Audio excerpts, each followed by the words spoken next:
নমস্কার বন্ধুরা, রিল্যাক্সি ডিভিনিটি ব্লগে আপনাদেরকে স্বাগত জানাই। আমাদের সমাজে বিদ্বজনেরা মানুষের জীবনকে চারটি আলাদা আলাদা ভাগে ভাগ করেছেন। প্রথম হলো ব্রহ্মচর্য আশ্রম, দ্বিতীয় হলো গার্হস্থ আশ্রম, তৃতীয় হলো বানপ্রস্থ এবং চতুর্থ হলো সন্ন্যাস। এবার এখানে আপনারা মনোযোগ দিয়ে একটা জিনিস দেখুন, এখানে যে প্রথম আশ্রম অর্থাৎ ব্রহ্মচর্য আশ্রম, একে ব্রহ্মচর্য নামেই কেন দেওয়া হলো? এখানে বিদ্যার্থীরা তো অনেক রকম কাজই করে থাকেন। সে অধ্যয়ন করে, যোগাসনের মাধ্যমে শরীরকে বলিষ্ঠ করে তোলে, ভবিষ্যৎ নির্মাণ করে, সাধনা করে। কিন্তু এই আশ্রমকে ব্রহ্মচর্য আশ্রমই কেন নাম দেওয়া হলো? এই আশ্রমে থাকাকালীন প্রত্যেক বিদ্যার্থীর নামের সাথেই ব্রহ্মচারী শব্দটি কিন্তু জুড়ে দেওয়া হতো। তার নাম যাই হোক না কেন, তার নামের প্রথমে ব্রহ্মচারী শব্দটি ব্যবহার করা হতো। এর কারণ হলো আমাদের বিদ্বজনেরা জানতেন যে যদি এই সময়ে ব্রহ্মচর্যের পালন না করা হয় এবং নিজের ইচ্ছা মতো আচরণ করা হয়, খারাপ কাজ করা হয়, তাহলে তার শারীরিক, মানসিক এবং বৌদ্ধিক বিকাশ হবে না। তাই ব্রহ্মচারী কথাটি বারবার বলা হতো, যাতে তার মাথায় এটা এক প্রকারভাবে গেঁথে যায় যে আমাকে আমার ইন্দ্রিয়কে নিয়ন্ত্রণ করতে হবে, মনকে নিয়ন্ত্রণে রাখতে হবে, কোনো প্রকার খারাপ কাজ করা যাবে না। আজও আমরা এই বিষয়টি নিয়ে আলোচনা করব যে ব্রহ্মচর্য আপনার জন্য কতটা অনিবার্য এবং জরুরি। এই প্রসঙ্গে আপনাদের একজন বয়স্ক সন্ন্যাসীর কথা বলবো, যার আয়ু খুব কম করে হলেও 90 বছর হবে, কিন্তু সেই বয়সেও তিনি যথেষ্ট সক্ষম ছিলেন। তিনি সারাক্ষণই মোটামুটি কিছু না কিছু পড়তেন এবং তার স্মৃতিশক্তি এতটাই প্রখর ছিল যে আমাদের মনে হয়েছিল যে এই বয়সেও এত বিলক্ষণ, এত স্মৃতিশক্তি কিভাবে সম্ভব। আমরা তখন তাকে এর রহস্য জিজ্ঞাসা করেছিলাম এবং আমরা এও জানতে চেয়েছিলাম যে একজন সামান্য বিদ্যার্থী বা ব্যক্তি কিভাবে এই রকম বিলক্ষণ স্মৃতিশক্তি প্রাপ্ত করতে পারে। তখন সেই ব্যক্তির একটাই উত্তর ছিল যে তাকে ব্রহ্মচর্য পালন করতে হবে। তিনি আমাদেরকে বোঝালেন যে যখন কোনো ব্যক্তি কোনো খারাপ চিন্তা ভাবনা করে, খারাপ বিচার করে, তখন তার মনও অনিয়ন্ত্রিত হয়ে যায়। আমাদের মন কিন্তু আমাদের ইন্দ্রিয়ের ওপরে বসে আছে। তাই মন যখন অনিয়ন্ত্রিত হয়ে যায়, অর্থাৎ যদি মনই চঞ্চল হয়ে যায়, তাহলে বাকি ইন্দ্রিয় ভোগের দিকে ধাবিত হতে শুরু করে। ইন্দ্রিয় যদি ভোগের দিকে ধাবিত হয়, তাহলে তা আমাদের কর্মেন্দ্রিয়গুলিকে অর্থাৎ হাত, পা, শরীরকেও সেই কর্মেই লাগিয়ে দেয়, আর আপনিও ভুল বা খারাপ কাজ করতে শুরু করে দেন এবং খারাপ কাজ করার ফলে শরীরের বল বা শক্তি ক্ষীণ হতে শুরু হয়ে যায়, শরীর দুর্বল হতে শুরু হয় এবং আপনাকে বিভিন্ন ব্যাধি ঘিরে ধরে। আপনার পাচনতন্ত্র খারাপ হতে শুরু করে দেয়, আপনার মুখ মুষড়ে যেতে থাকে, এরকম বিভিন্ন প্রভাব দেখা দিতে থাকে। তার বুদ্ধির ওপর প্রভাব পড়তে থাকে, তার মেধাশক্তি নিঃশেষ হতে থাকে এবং সে বীর্যক্ষয় বা শুক্রাণু ক্ষয় করতে শুরু করে। আর যখন কোনো মানুষ বীর্যক্ষয়ের স্থিতিতে পৌঁছে যায়, তখন সে আর কোনো কিছুরই যোগ্য থাকে না, না তো শরীরের দিক থেকে আর না তো বুদ্ধির দিক থেকে। অনেক ক্ষেত্রেই দেখা যায় যে সমাজে বহু মানুষ, শিক্ষার্থী এই পথেই চলে, খারাপ আচরণ করে এই বীর্যক্ষয় বা ধাতুক্ষয়ের স্থিতিতে পৌঁছে গেছেন। আপনাকে এটা বুঝতে হবে যে আপনি যদি নিজেকে নিয়ন্ত্রণ করতে পারেন, তাহলে আপনি পুনরায় সেই স্থিতিতেই নিজেকে নিয়ে যেতে পারেন যেখান থেকে আপনি ভুল করা শুরু করেছিলেন। কিন্তু তার জন্য কিছু নিয়ম পালন করতে হবে, যা নিয়ে আমরা পরে আলোচনা করব। তাহলে এখান থেকে আপনারা বুঝতে পারলেন যে ব্রহ্মচর্য নাশ আপনার জীবনে কেমন প্রভাব ফেলতে পারে। দ্বিতীয়ত, একজন বিজ্ঞানমনস্ক মানুষের কথা বলবো, যিনি আমাদেরকে বুঝিয়েছিলেন যে আমাদের মস্তিষ্ক এক বিশেষ ধরনের উপাদান দিয়ে তৈরি, যাকে লেসিথিন বলে। আমাদের ব্রেনের মধ্যে যে সমস্ত টিস্যুস আছে, সেগুলির যদি কোনো প্রকার ক্ষতি হয়, তখন সেগুলিকে রিপেয়ার করে এই লেসিথিন নামক উপাদানটি। অর্থাৎ আমাদের মস্তিষ্ককে যদি সঠিক স্থিতিতে রাখতে হয়, তাহলে তার জন্য লেসিথিন খুবই উপযোগী এবং অনিবার্য। তাই মস্তিষ্ককে ঠিক রাখতে হলে লেসিথিন খুবই উপযোগী, আর এই লেসিথিন বীর্যের মধ্যেও রয়েছে। তাই কোনো ব্যক্তি যখন অত্যধিক বীর্যনাশ করেন তখন তার শরীর থেকে লেসিথিন বেরিয়ে যেতে থাকে।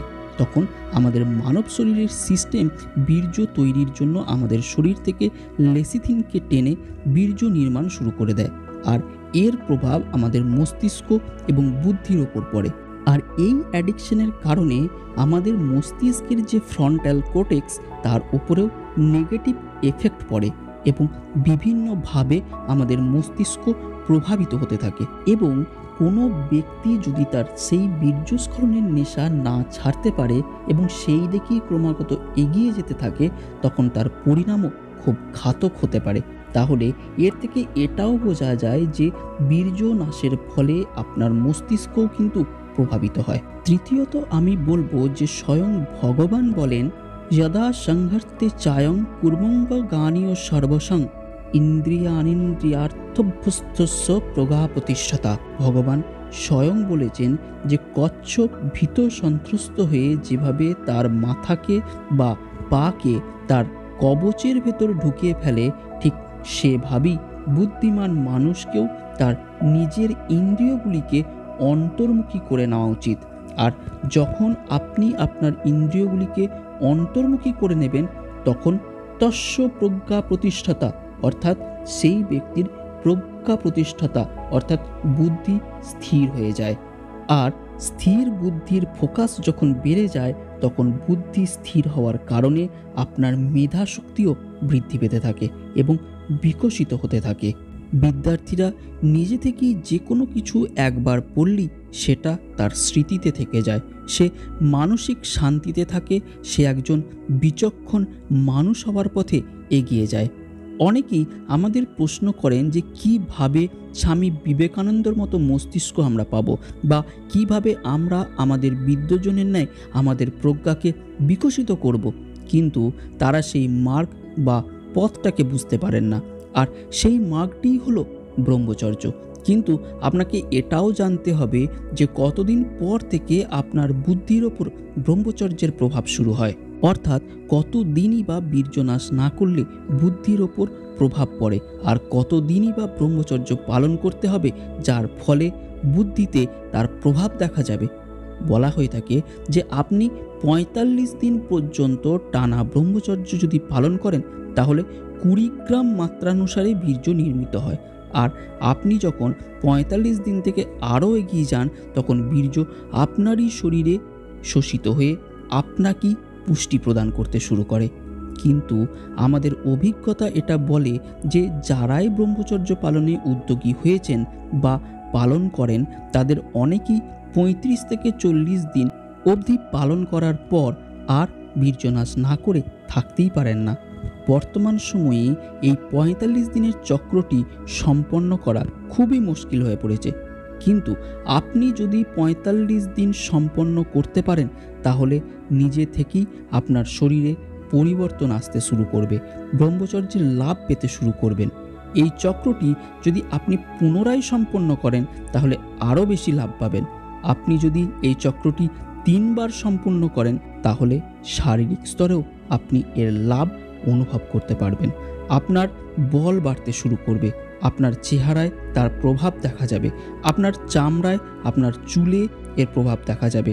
যখন আপনি আরও এগিয়ে যাবেন, অর্থাৎ যখন এই চক্রটি ৮ বার অর্থাৎ ৩৬০ দিন পর্যন্ত যদি আপনি নিষ্ঠা সহকারে ব্রহ্মচর্য পালন করেন তাহলে আপনার বুদ্ধিতে তার স্পষ্ট প্রভাব দেখা যাবে। অর্থাৎ আপনি ব্রহ্মচর্য পালনের সময় ১টি বছর ধরে নিন, ১ বছর পর আপনি এর স্পষ্ট প্রভাব বুঝতে পারবেন।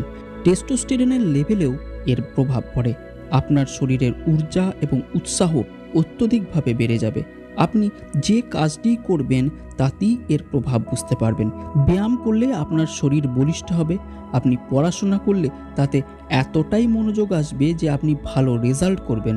অর্থাৎ আপনার কাছে ইন্ধন আছে, আর আপনার যখন ইন্ধন আছে আর সাধনও আছে তখন সেই সাধনের মধ্যে যদি আপনি আপনার ইন্ধনকে দেন তাহলে অচিরেই আপনি আপনার লক্ষ্যে পৌঁছতে পারবেন। অর্থাৎ এই একটা বছরে ব্রহ্মচর্য পালনের ফলে আপনি যে ঊর্জা সংগ্রহ করেছেন সেই ঊর্জাকে আপনি যে কোনো জায়গায় প্রয়োগ করতে পারেন। তবে এমন নয় যে সমস্ত ব্রহ্মচারীকেই আপনি শারীরিক স্তরে বিকশিত রূপে আপনি দেখতে পাবেন। হতেও পারে যে তার এই ঊর্জার ব্যবহার তিনি বৌদ্ধিক স্তরে বা বুদ্ধির বিকাশের জন্য করেছেন, হতে পারে তিনি সাধনাতে প্রয়োগ করেছেন।